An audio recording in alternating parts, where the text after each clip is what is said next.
Hello, Hugo. Welcome to the show. How are you doing? I'm good. How are you? I'm very good. Thank Was you very look, much for having me. yeah, looking forward to learning a lot about teenagers today with you. Absolutely. There is a lot that teenagers can teach us. So, Yes. got plenty of stories to share.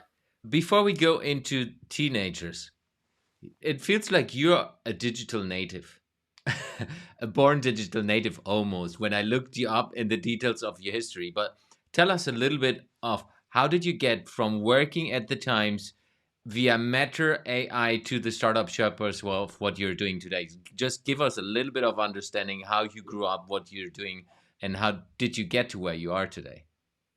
Yes, sure. So, the simple story is just a lot of failure, really, and probably just one failure after another. I think that I was really lucky that I ended up at the Times just when iPads were coming out. And so I got the opportunity to create the Times iPad edition, which was, when the wild west of iOS and the Apple kind of store deciding whether or not you were able to publish was all new ground and not a process that was easy to navigate.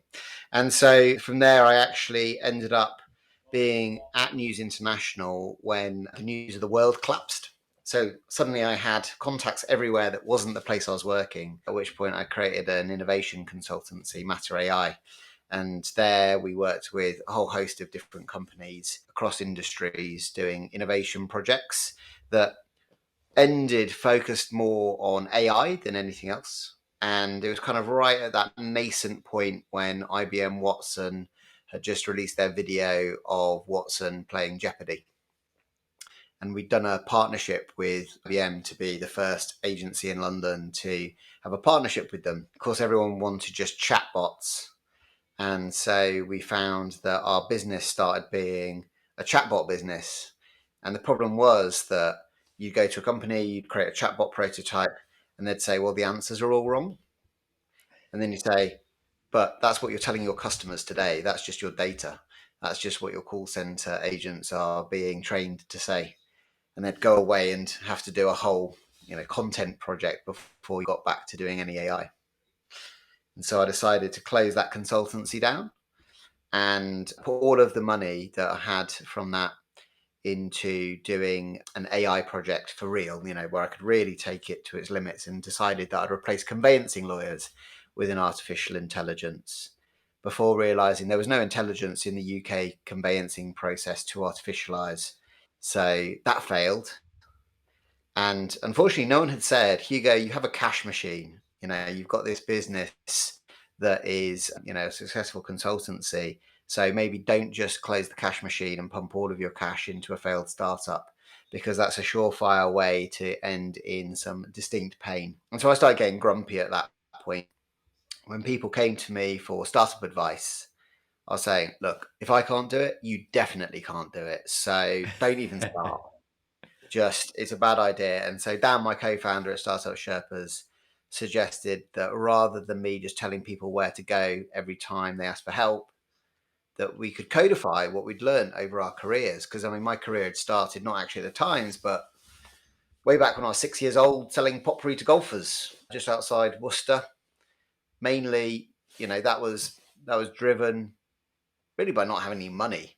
Right, that was kind of fundamentally. I didn't get pocket money. I grew up in a single parent household, and I had to make money if I wanted stuff. So I managed to make about £2, I think, selling potpourri to golfers. And it's just, yeah, it's been a string of failures, one failure to the next, really. So I do say that I've got a PhD in failure, unless I'm talking to academics who take that very seriously and get upset. But I think that's one of the beauties when you work in entrepreneurship and building businesses, and specifically with your business, which is Startup Sherpas. It's good to have done a lot of failures because you know what is working, what is not working, and what are the major mistakes you should not repeat again. Yeah, at Startup Sherpas, we're teaching teenagers how to bring their ideas to life, how to do startups, how to innovate. And the only cred I have to do that is the fact that I've got a PhD in failure, right? It's like I can tell you, and our name is about being a Sherpa, up the mountain. We're saying that, we've already fallen off all the cliffs. We can tell you how dangerous they are. we already know that there's a pathway through that might be a safer route for you. And so that was very much the premise that we started the whole thing on was, actually we see amazing tools in the innovation space. The business model canvas is an amazing tool. The value proposition canvas is an amazing tool, but you need someone who has either that PhD in innovation, or you need someone who's an innovation consultant to be able to go and tell you which one to use and when. And so we kind of stripped it right back and said, what about if we create a step-by-step method so that someone who is a novice can actually go through this step-by-step journey? And it may not be the best journey, right? They could get 20% better by engaging an innovation consultant, but what it does, it makes it accessible to everybody. And so when we started testing that out, we were actually testing it with mid-career changers, the people who, were going and taking their redundancy money and doing a startup. And very quickly, we had great results, but we realized we were getting them way too late, that they would have gone on a different path if we'd engaged them when they were teenagers. So we're like, well, if we engage teenagers, what could we do if we engage teenagers? Well, why don't we try and get them earning 16 grand by the time they're 16, right? Because we're like, if we can do that, we solve the pensions problem, we solve the talent problem, we give them something that's like a good goal that's the alternative to the VC model to go and explore as kind of what good looks like. And we also give them something that's actually really achievable. And so we're like, okay, we can give them this smart goal of 16 grand by the time they're 16. And we kind of developed this idea of 16 by 16, and that just resonated with people. So obviously, once I heard it resonating and people going, oh, you should really focus on teenagers, probably took us about another 6 months to go, we should focus on some teenagers. Yeah, but that's true startup way of working as well, where you start something into one direction which you believe in, and then you find out through the engagement with your customers that there's another opportunity which is even bigger than the one you started out with. 100%. And, we see that. So we were talking about how much we've pivoted this year, because we started the year focused on schools as our main kind of client. Our channel through to teenagers was really obvious, right? Schools have loads of teenagers, so let's partner with schools. And it's kind of almost a de facto way to roll out a program aimed at teenagers. And so we're like, right, we're going to create great content for the teachers. And we even had a teacher on our team. So it's like, right, it's got to be in this way so it fits with the lessons. We created, and we have created, an innovation curriculum for year 7 through to year 11. We've created drop-down days so they can make it easy for them. We've created assembly packs. We've created a whole product there. And then what we realized is we're actually just part of the problem. The school system in the UK is so broken and so overloaded that we've made an amazing thing, but we're just another thing. And actually, we're just adding extra pressure to teachers who, quite frankly, don't need that extra pressure. Adding innovation and squeezing it into their classroom time is just one. It doesn't work for the students. So we went, actually, how much impact are we having? Because we realised that there's 30 students in a classroom, and we could get half an hour every 2 weeks into the curriculum if we do it in curriculum time. And so that teacher will deliver that, but they're going, another thing to do in PSHE. Even when they're engaged with us, there's that kind of underlying piece. The students are going, PSHE, DOS time, right?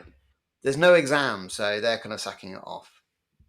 And these are broad generalizations. There are obviously amazing teachers and amazing students in those spaces, but generally we're going, actually, how many teenagers' lives are being changed by this? And we realize they're not. And on top of that, that's being pressurized just in this whole system that's a pressure cooker in itself, so that the relationship that we develop with the teenagers in that system, if we do it, is not as good as our direct-to-teen programs.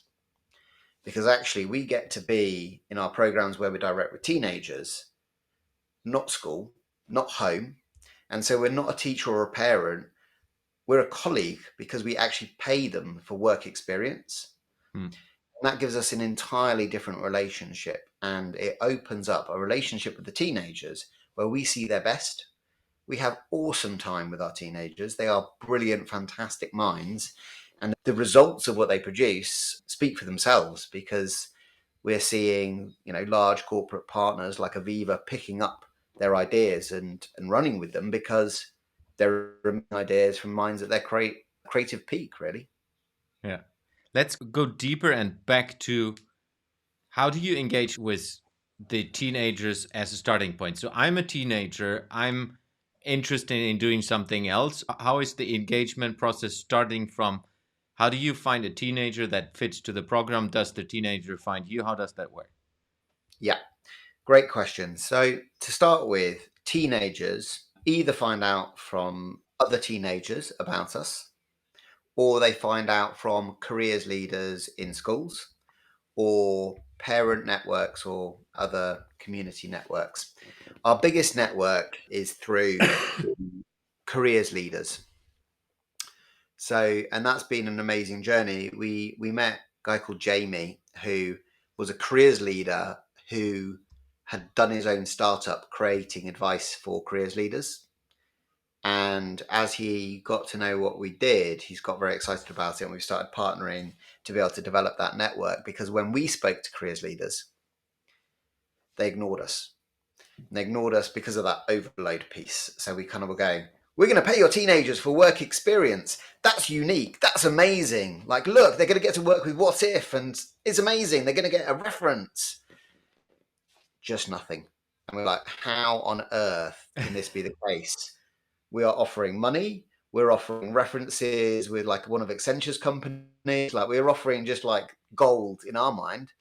And it's just because they're so overloaded that when Jamie goes and says, hey guys, Startup Sherpas are offering exactly the same thing, we get a great response, and the network has opened up, because as a careers leader, he's been able to break through that barrier and show what good looks like, and that we are part of the good set of offerings.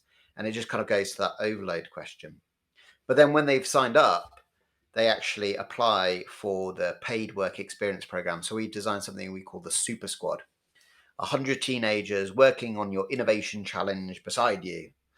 And the idea with that is that we can drive diversity and inclusion directly into innovation projects. And by doing that, we give those teenagers their first taste of the startup world, the innovation world. And I use those interchangeably because our process fundamentally is the same, just different building blocks depending on the program. And something magical happened when we started paying these teenagers to take part in these innovation projects, because we'd started previously with startup programs where teenagers were self-identifying as entrepreneurs. And we found two things with that. The first was there was a distinct lack of diversity in that community. And I mean diversity, mostly socioeconomic diversity is actually what I'm talking about in that kind of community. But also there's a term that Kathy, my co-founder, has coined of raise your hand diversity. And this is a really fascinating one, because we see that on a lot of the schools programs, the same teenagers are targeted and the same teenagers raise their hands, right? So you'll have Tech Giant 1, Tech Giant 2, Tech Giant 3 all running some STEM programs. Then you'll have Supermarket 1, Supermarket 2, Supermarket 3 running some STEM and maybe sort of women into leadership programs. And they all go into those same slots. They all go to the same students, and they're all hitting the students who already are into STEM, who will already raise their hand. And so as soon as we switched over to doing paid work experience, we found the pool of teenagers who want money is huge. Who knew? Teenagers want money. Quite a simple insight once you have it. And actually, that's driven diversity in the recruitment into both those super squads. But then what we saw was a 5x increase in those who participated in the work experience, then going on to explore the startup programs. And so we realized it was actually the flywheel for driving diversity into the startup community as well. So how much do you pay the startups? So the The teenagers, teenagers, sorry. yeah. So the teenagers, we pay them based on the missions they complete, and they get paid the minimum wage for apprentices in the UK. So there's no minimum wage for under 16-year-olds. Yeah.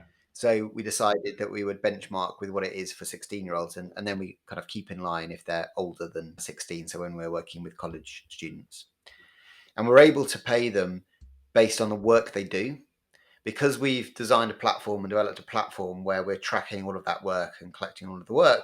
We've actually got a way where we have been able to break down those work packages into 25-minute missions. So at the core of our methodology, the step-by-step method, is an idea that we break it down into 25-minute pomodoros, so you can do one pomodoro a day.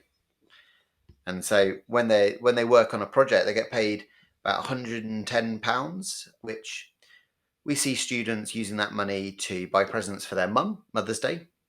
We see them buying themselves the kit that they want for their hobbies.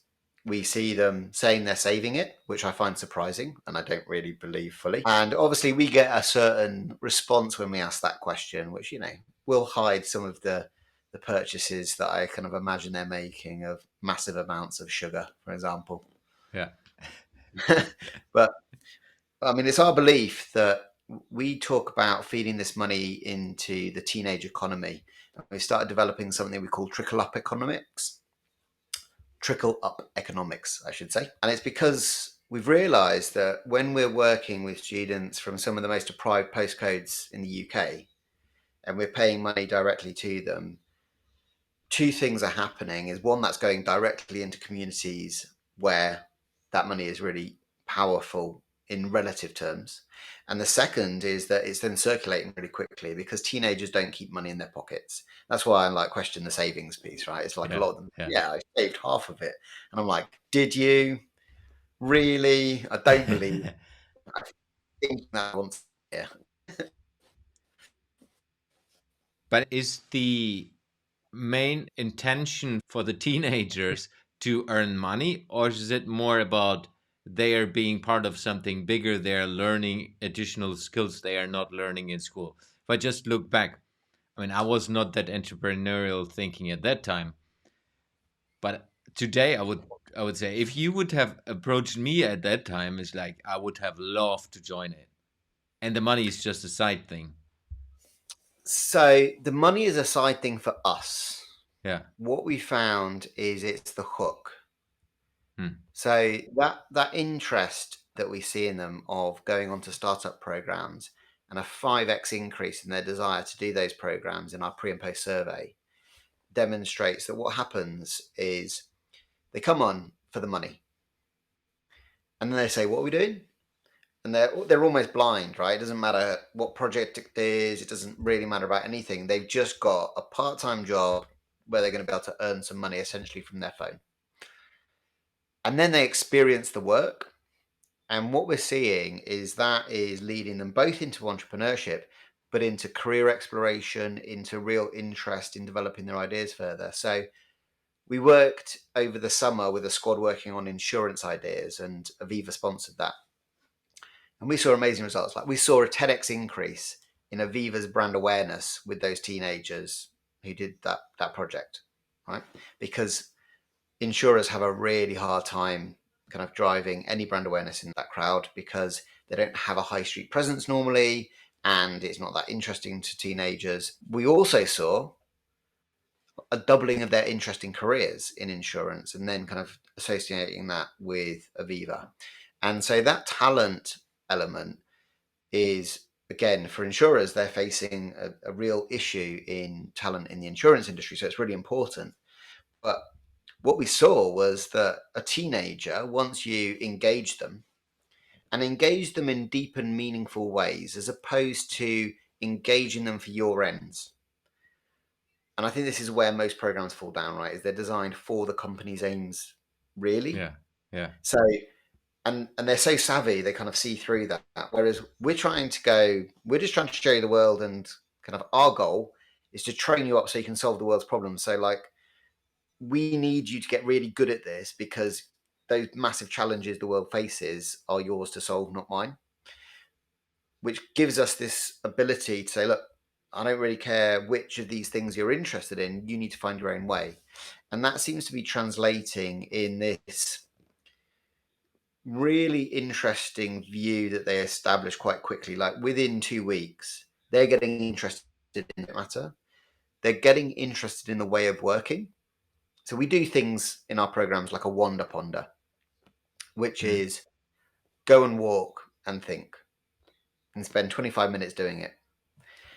And so they're like, you're going to pay me to go for a walk. Yep. We totally are. Yeah. Just got to tick here that I went on my wander ponder. Yeah. But you got to go on the wander ponder, right? If you don't go on the wander ponder, what's going to happen is we're going to see that your ideas just aren't actually as diverse. They're not going to be as wide because that's part of the process. And so they start going, well, these crazy people are running this work experience thing, and they're not asking me to make tea. They're not asking me to kind of man the kind of like desk on the front desk. They're kind of getting me to engage in a question that's really meaningful, like what should we protect as a society? Or how might financial institutions ensure that their ESG activities aren't just greenwashing, right? Big, bold questions. How might our smartphones protect our mental health? And they start on this journey where they're going, why do you want my ideas? I don't get it. And then their questions are, why are you paying us? Where's the money coming from? Is this a scam? Like, what's going on? And they're like super sort of kind of not sure really what this is all about. And then they start to realize that they have these things called ideas in their head that are really valuable, and that they can go and develop these ideas into things that they get excited about themselves. And then, you know, it so much of what we're doing has emerged and been discovered as opposed to being designed, which is kind of really interesting place for me because I design things and I'm kind of like I'd love to have like started out going right. We're gonna make sure we design something that's like super inclusive, designed for being able to build their confidence whilst giving them some economic benefit. But actually, it's really just emerged from us working with teenagers and kind of trying to work out what works and what fits. But we see the confidence that they gain over 6 weeks. They do 24 hours of work experience over 6 weeks on a super squad, and over those 24 hours, it's amazing. And then when you start to layer that up, like for example, our squad leaders now, like Rakibat, has done 4 super squads and 3 startups with us. She's 16 years old. So some of the clients are under NDA, so I can't name them, but I'll say a national children's charity, a very large multimedia company, a hospitality company, and working with What If, who are one of our partners, working with Aviva. And then she's done startups ranging from a sneaker brand of her own, where she's going to put droplets of blood into the base of the sneaker, random, writing wedding invitation service, and then she's landed on Nigerian fusion cookies. So when you get her CV for your Yeah, that's fascinating. university, the apprenticeship, you're going to go, right, so Rakibat, well, yeah, we should probably be interviewing her pretty damn quickly because how has she managed to achieve that in such a short space of time? And then when you interview her, what you're going to find is she is so confident. Her last pitch video started playing with the pitch video format, where the first 10 seconds you're like, has she missed the? Oh no, right, she's actually just now playing with pitch videos, and then it's a brilliant pitch video because she's like drawing you into this kind of like what's going on, and then kind of hits you with her pitch after you've realized that she's just got you to understand the problem like in a really visceral way. You're going, if I compare this to her first application video, like you can see just distinctly the kind of chalk and cheese development of her confidence. And she's now leading a squad of 100 teenagers. So, in terms of management experience at the age of 16, that in itself is also going to be like, you're saying that you managed more people than I did for this job. Tell me more about this. Yeah. Yeah. So she's most probably one of the most thought after teenagers when they start. I don't know if she's still willing to study or if she's just starting a startup. I would do it if I would be her. Yeah, no, she's still going down the studying route because I mean there's so many influences on a teenager's life, Yeah, right? true. There's like all of the school influences, there's the family influences, there's the kind of societal influences. And, we see that a lot of the teenagers who are going, guys, like you're planning to go to university, but actually you don't need to go to university. But we don't want to overstep the mark. And, like we're part of their journey. Their journey has more elements than us. And actually, what we see is that whether they go to university or whether they do an apprenticeship or do a startup, really what we're going to try and do is get them to the point where they can make change as quickly as possible. Yeah, I'm come. just thinking about the scale opportunity because one of the challenges is, let's talk about corporates right now. People are complaining that students that are starting after university in their jobs have zero experience. They have Correct. no knowledge, and I'm just paraphrasing what I've heard over the last couple of weeks. They don't want to work. They're lazy. Yep. They don't want to come to the office. And Yep. that's what I hear from a lot of people right Yep. now. So your program is basically helping them to be a completely different person already when they come into university, which they will then 10x inside of the university if they still do things on the side. And they will start in a work environment where they are 10 years ahead of people that are already 10 years in the company. Or that at least that's how it feels like. Yeah. So we see from businesses, we've got a talent issue. There's no talent available. And then all of the points you make about the talent that they do have, I've heard all of that. We speak to young people and they say there are no opportunities. Yeah. And we're like, well, both of these cannot be true. And what we're seeing is a massive mismatch of expectations between businesses and young people. And so what we found we're doing is meeting young people where they are. And we actually inadvertently designed a way of working that works for them. Again, it kind of like emerged rather than necessarily we're like, aha, we see this trend and we're going to design something for it. Although I'm sure all of that was happening in my brain. I just, wasn't aware of it. So what we see is that they can do their work on their mobile with us between 9 and 11 p.m. at night. And part of what we teach them is deadlines, right? There's a deadline at the weekend, and they have to, if they want to get paid, complete their work to the deadline. Hmm. And we can measure that, and we have an agreement that if they don't do it, they don't get paid for it. And we're also kind of got 100 teenagers. So if some of them don't do some of the pieces, then we kind of built that into the design. And so 40% of them do it just on their mobile. And about 80% do it between 9 and 11 p.m. at night because that's when they're at their creative peak. And you compare that to what businesses are trying to do so some businesses are location based and time based, right? So when you think about retail, like there's a different challenge there, which is like you do need to be here at this time in this place. Yeah. But what we're actually seeing is that we can say, actually, we can tell you which students will engage and listen to deadlines and kind of meet deadlines that are likely to be the same people who will kind of accept those parameters versus we've got other students who are brilliant, but they need an extension every week, right? So we kind of like have this extension period. But we're starting, as we start to scale, we can say, do you want the biggest lateral thinkers who may need more management on timelines, or do you want people who are like really timeline focused? Do Yeah. you want people who will socially reach out first, or do you mind if they actually will just take part in conversations that are going on?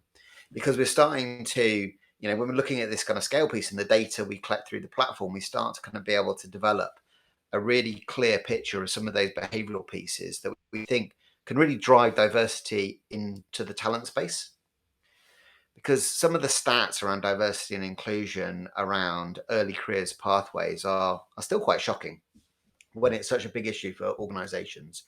We see things like 12% of apprenticeships being taken up by people from diverse backgrounds. And what we see is that it's because we've not seen lots of companies digging into the actual foundational designs of work and career pathways. It's been kind of a series of plasters that have been applied over time. Hmm. And so you end up with something that is kind of there are elements that have been added, but there's certain elements that are still kind of at the core, right? It's like the grad scheme is above the apprenticeships, right? Because going to uni is still seen as the pathway through to management. But if we can find a few ways to get a couple of our apprentices into that sort of pathway as well, that's great because we can tell a story. And we see businesses going, yeah, we're doing great stuff in this space. We had 5 apprentices. We're like, cool. How many people do you employ? And how many young people are in the UK? Yeah. And how much revenue do you make from the country? And if you put those 3 numbers on a page, are you actually really making headway in this space? Or is there a danger that if you are audited by future generations, it might be considered that you are cred washing? And we've got delicate conversations to have with businesses where we don't want to say you're cred washing, but we need to say you're cred washing because we've also got to think about our reputation and our reputation with the teenagers who are the most brutal audience. Yeah, I can Make imagine. sure that we're on the right side of that, right? Yeah. So we're I say we. This is me. I have not yet convinced Dan and Kathy that this path is kind of one that we're going to take. But the more I publicise it, the more it like just happens. We're developing this idea of a teen tick. So actually getting the teenagers interested in audit and getting 100 teenagers to go and audit your ESG activities. So they swarm over your ESG Ooh. activities. And then they will work together to decide whether or not you get the teen tick or not. And you'd get 1 tick for just letting them do it. So that in itself is great because we're kind of expecting they'll come back with things that is kind of like an action plan. But the fact that you're engaging with them on that level is in itself a marker of looking at things from a really progressive point of view. And then obviously a second tick is that they think what you're doing is really good, which would be, we think, a really interesting way to deal with some of the ESG credentials that the financial markets and the insurance markets are trying to achieve. And we chose audit a bit for the same reason we did insurance last year, which is we want to show that we can kind of go to the hard places as well as like the cool stuff, right? So like doing sneaker school and kind of creating something that's really meeting teenagers where they're going to be super excited is really important for us to keep our relationship with teenagers fresh and kind of in the right place. But we want to also show organizations that, hey, they aren't just there to kind of do the social campaigns and to kind of do the kind of like what's cool in fashion. Like we're going to go into audit and insurance and produce amazing results. Yeah. And if we can do that, then we can pretty much go anywhere, right? If we can make audit sexy with teenagers, I think we're doing pretty well. Yeah. And another angle which I like very much on different parts, and if we think now globally, there's also the challenge that kids are underprivileged. They have no chance to go to university because of missing the foundational either know-how, knowledge due to school, or the parents are not able to finance the whole thing. So they need to work to be able to survive and put food on the table, depending on where you are in the world. I'm just thinking bigger. Yep. For me, this program should be applied everywhere, So that enabling teenagers to grow into this and enable everyone to do that from a young age. I mean, our mission is to create a generation of trained innovators. And that word generation was purposeful and it implied the global nature of our plan. So we spent the first 2 years building a delivery mechanism to do this at scale because what we saw and what we still hear from people is they kind of expect there to be lots of one-on-one mentoring and going into schools and kind of rallying people from businesses to go into schools. But I come from a media background. I put the Times onto the iPad. I created Vogue's first business to business publication that was a global publication. And so I think of education as media. Hmm. And I think, right, how do we create this as evergreen content that we can then get out to people in a way that they can easily consume to then do their work? And then how do we collect all of that work and draw insights from it to feed back to those partners in a way that can be seen as a scalable solution. And that's what we've built. Underneath the hood is that we've built the infrastructure so that we can go and enter any country. And we really need three things: access to the teenagers through networks, through schools, through advertising, partnerships for those opportunities that we see drive that. And then we need the kind of people on the ground who can be able to actually mobilize that kind of specific countries coming together around those students and the problems that they're trying to solve. And actually, the reason why we need to create this, what I call a ninja army of teenagers who are really, really skilled innovators, is because what I've seen, actually, Kathy and I were working in insurance. We were trying to make vaccine insurable in Africa. And so it was a project with NGOs, government departments, insurers across continents, across countries. And it's the ecosystem innovation is what's needed to solve the big systemic changes, the big actual challenges like climate change. Climate change is a broad term for lots of different things, but if we take, the decarbonisation of the atmosphere, for example, Hmm. you know, if we're trying to solve those sorts of problems, we need people who can do ecosystem innovation, and that requires us to have people who know how to innovate. They need to know how the world works as well. So we kind of think of it as, yes, we're going to give this ninja army the kind of core skills, but then we're going to give them superpowers and we're going to give them the cheat codes to the game. And the superpowers is like, how do you manage risk? That's insurance and law, really. Those are the kind of two industries that face off into that. And then how does money work? Because if you can't finance something, you're trying to do an ecosystem change, you're screwed from the start. So actually, all of the financial services sit behind that. And then how do you actually make things and get them to people? Because that is a huge part of the kind of carbon economy. And we're going to use the lenses of both fashion and food as things that are really relatable, because there's so much in that space that we're trying to get it to be understandable for teenagers. And then how do you amplify your voice? How do you build your audience? Because that's going to give you the extra power. And so, that's the media companies, that's social media. And then how do you do institutional partnerships?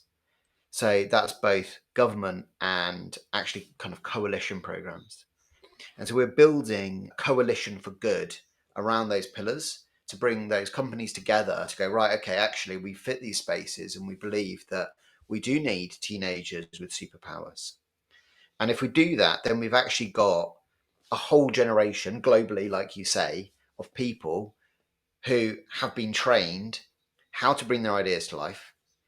They've been trained how the world works, and they've been told your idea is valid. Like, you can go and pursue your idea. Hmm.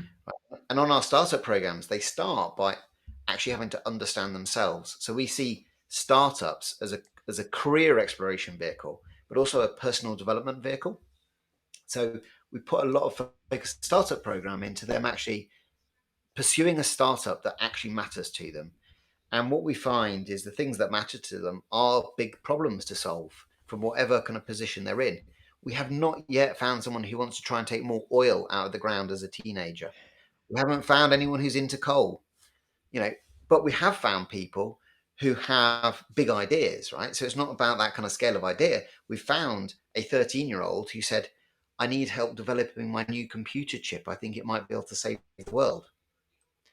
I mean, when you get that sort of, and this student had brought along a full working prototype of a field kitchen for families that had been displaced from their homes. So you've got a student who has kind of built this kind of paper prototype, three-dimensional kind of oven showing how it all works. And then they're kind of coming up to you with their computer chip idea, and you're kind of like, we don't invest in these kids, apart from the odds one where we're just going to maybe bring you over here to a special unit. We didn't do that. We are trying to kind of keep to our principles, but they've got big ideas, and we just power them up. And then the cheat codes are really simple, right? They're the mental models, like things like the power of network Hmm. exponentially amplify the rest of your powers. So building your network early. And we think that if we can actually get that ninja army like really skilled up, which we've been proven to do, if we can give them those superpowers, which we've been doing, and we can give them the cheat codes, then we can get them, whether they go to uni or not, into those positions of making decisions quicker. Whether that's their startup, whether that's in a corporate, doesn't matter where it is. It can actually be just they can do whatever they want at that point because we've already had the influence of making sure they understand the problems in the world, how the world works, and how to solve those problems. Yeah. We've got enough confidence when we see them that that's a great start. Incredible. So I can imagine there are a lot of companies interested in that, and even countries. If we think about countries, what are the things you believe that need to change in countries and legislations to be able to scale this even into a bigger scale than you are right now? So I think it's probably the same issue that we see in talent, right? Which is that I think things have been kind of designed in a way where there are being opportunities missed and some mismatches. I mean, take the apprenticeship levy. So the apprenticeship levy was introduced so that businesses are essentially paying for those apprenticeship routes to be developed, which is a really sensible idea, right? If you think about social mobility and you think about diversity and inclusion, that's a really good idea, right? Okay, we know that you maybe have too much focus on like super academic students, and we can essentially tax you to kind of take another route. But the way that legislation has been designed excludes things like this because this is seen as outside the very strict requirements for what can be used to finance in the apprenticeship levy world. So, I'm going to start doing some work to understand how I can influence the UK government, for example, to accept that if we want true diversity in the apprenticeship space, we need to start way earlier. Hmm. And that we can really amplify the number of high quality, like we've been talking about, high quality applicants into apprenticeships where companies will bite our hand off for those apprentices because they already know how to meet deadlines. They're already highly skilled. They're actually going in for the next level.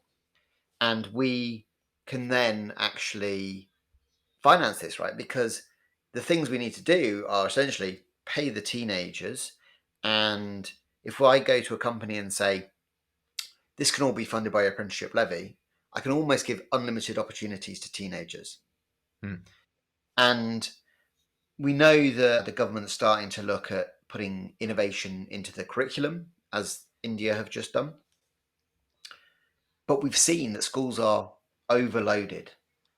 And I really worry that there will be a focus on trying to put another thing into schools without enough change to rebalance that for schools. And so I think it's much better to look at other mechanisms we can create those unlimited opportunities. I'm just developing a new tagline for us, which is kind of opportunities everywhere.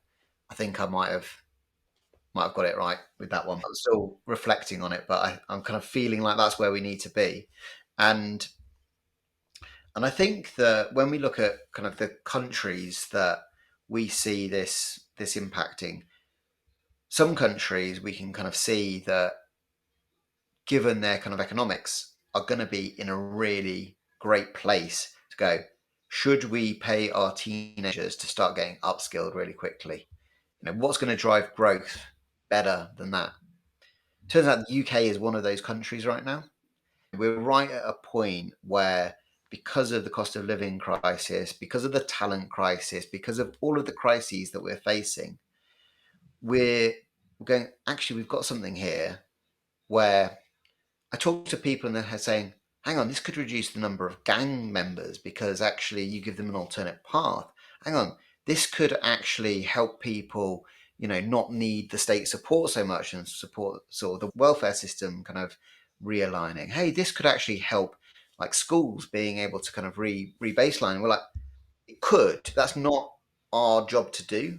We have to be very specific in what our remit is. But what we see is that there is absolutely some really easy changes to make because I believe that policy innovation is the cheapest form of innovation, right?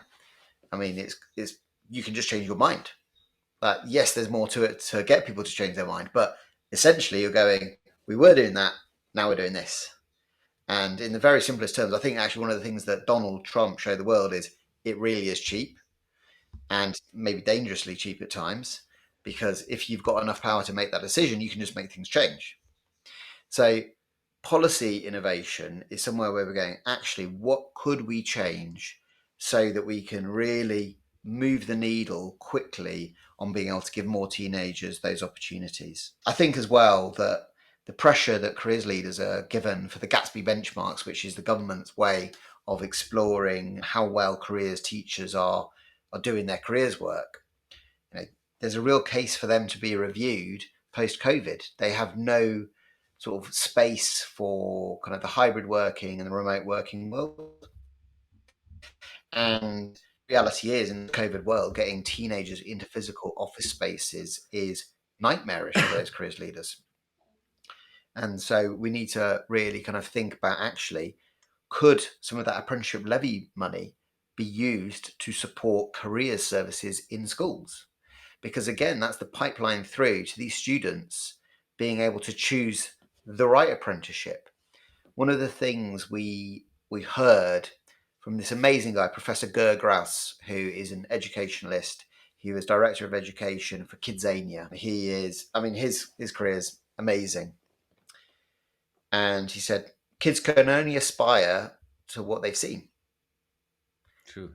Yeah. And when we look at the careers system in the UK, which apprenticeship are you going to do? I have no idea, because you haven't shown me anything. You've just gone straight into this point without giving me this opportunity to explore. And when you think back to Rakiba and the opportunity she's had to explore hospitality, and she's been able to explore charity, she's been able to explore media, she's been able to explore retail. Actually, what do you want to do? She's got an answer of what she wants to do, Mm. because she's been able to see those career opportunities. And that gets amplified when you go to people in those disadvantaged communities, the marginalized communities. And Professor Gergraus told us that what he saw was that those career decisions were being made at the ages of 6 or 7.